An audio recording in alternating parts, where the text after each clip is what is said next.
Aqui é o professor Paulo Rangel Rios, da Universidade Federal Fluminense, continuando a nossa série de vídeos sobre termodinâmica e estatística. Nós vamos ver a distribuição de energias. Eu segui mais ou menos o que está no livro do Hill.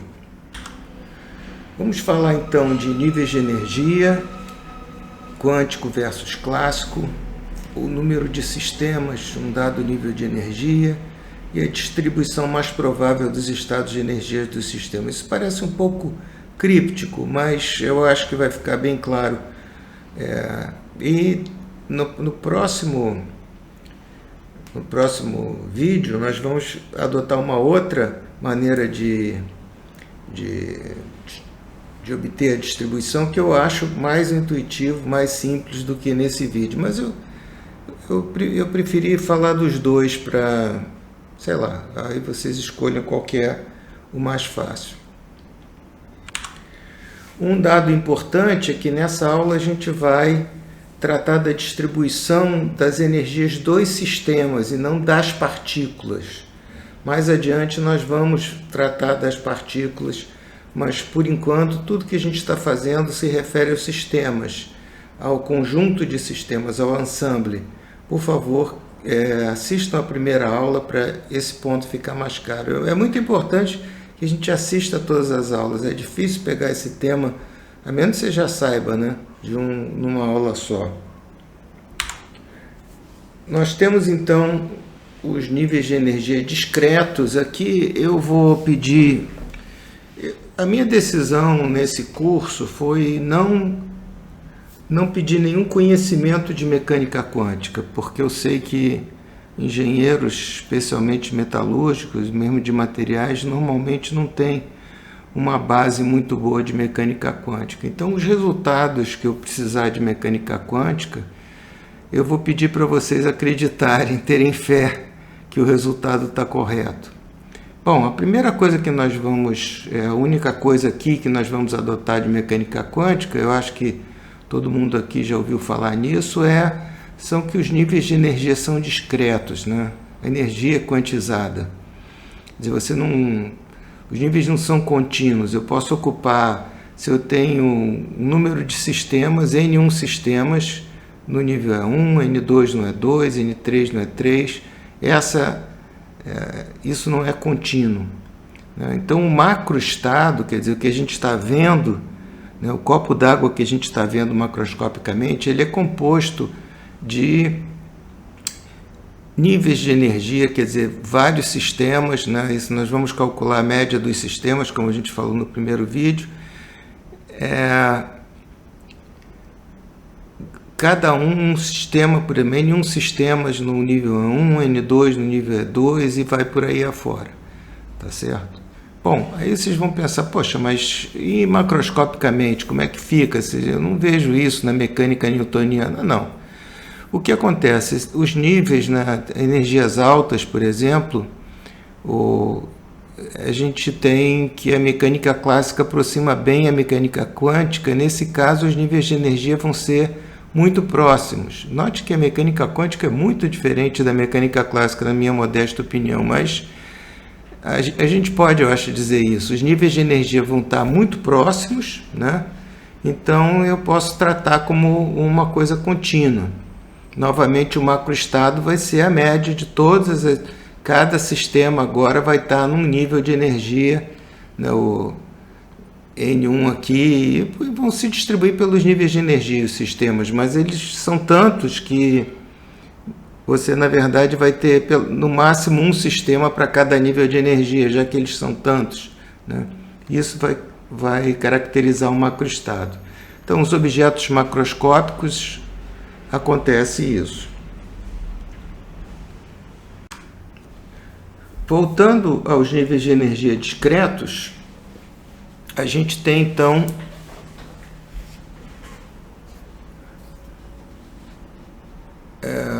os níveis, a média das energias de todos os sistemas do ensemble, essa energia média vai ser igual à energia macroscópica. Isso eu já falei no vídeo passado. Tá certo? Então, o que eu preciso? eu preciso determinar o número de sistemas em cada uma das energias. O número total de sistemas vai ser somatório de NI, e aqui vai ser a média, e a PI vai ser a probabilidade de ocupação, quer dizer, a probabilidade que um sistema vai ser achado no nível de energia NI. Então a questão é, qual a distribuição, chamei aqui de ômega-N, dos valores de NI pelos sistemas? É claro, vai ter uma distribuição, por exemplo, se a distribuição for uniforme, aqui vai ter 5, 5, 5, 5 igual a todos, mas isso não é o que acontece. Eu vou ter uma certa distribuição de sistemas ao longo desses níveis discretos. E essa distribuição vai ser dada por uma distribuição ômega de N. Tá certo? Nós precisamos dessa distribuição. Nós precisamos saber se aqui tem 5, 10, 20, 40, 10, para a gente poder calcular essa média. Tá certo? Nós podemos, desse número, dividir pelo número total, ter a probabilidade e ter a média. Então, evoluindo um pouco mais nessa ideia, a gente pode calcular de quantas formas esses números podem ser. Então, nós temos aqui n fatorial, aqui uma permutação com repetição, para quem se lembra lá do vestibular, né? Nós temos o número n fatorial sobre o produtório de n1, quer dizer, então aqui o número total, por exemplo, 10, aqui 2, 3, então essa vai ser o número total de maneiras que eu posso arranjar os sistemas dentro dos níveis de energia. Então nós queremos saber qual é essa distribuição dos valores de energia pelos níveis de energia EI. Vamos dar um exemplo aqui concreto, que todo mundo dá esse exemplo. Eu vou minimizar isso, porque eu acho que isso é uma das fontes que alguns livros passam tanto tempo discutindo isso que a pessoa já não sabe mais o que está acontecendo. Não estou criticando os livros. Eu acho que quando você tem uma noção, você vai achar boa essa discussão. Mas eu não quero me alongar nisso. Então, vamos supor que eu tenha 3 níveis de energia, cada um com uma ocupação. Vamos supor, então, que eu tenha um número total de 4 sistemas e 3 níveis de energia. Então, eu tenho 2 distribuições possíveis, né? Seria 1 no N1, 2 no N2 e 1 no N3, tá certo? Então, aqui eu tenho 12 possibilidades, não é isso? E note que eu posso ter N1, 2, N2, 0, N3, 0, eu tenho 6 possibilidades de arrumar, porque eu posso trocar essas coisas, né? Permutar. Muito bem, então essa distribuição, que pode ser realizada de mais maneiras do que essa, é a distribuição mais provável de acontecer. Então, esse que é o conceito de distribuição mais provável. O que vai acontecer é que você tem muitas distribuições possíveis. Qual é a distribuição que de fato vai ocorrer? Aquela que é mais provável de acontecer, quer dizer, aquela que se realiza do maior número de formas possíveis, tá certo? Quando eu distribuo os sistemas pelos níveis de energia, aquela distribuição que vai maximizar esse número de possibilidades vai ser essa distribuição maior. O que é interessante, quando n tende a infinito, esse ômega, que eu chamei de asterisco, né, ela tende a uma função de Dirac, né? Ela é infinito se é igual n igual para a média, né? E 0 para todos os outros lugares. Então vai haver uma distribuição máxima que nós vamos calcular a seguir. Então a questão e veja,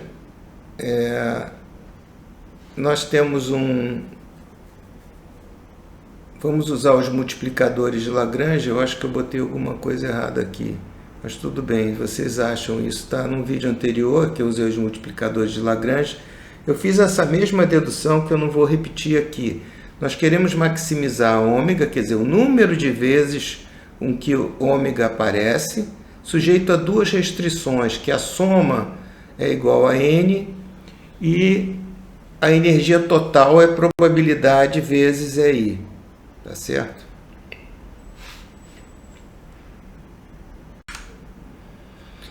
Bom, está aqui o resultado usando os multiplicadores de Lagrange. Estou dizendo, já fiz isso num dos vídeos anteriores, como exemplo de multiplicador de Lagrange.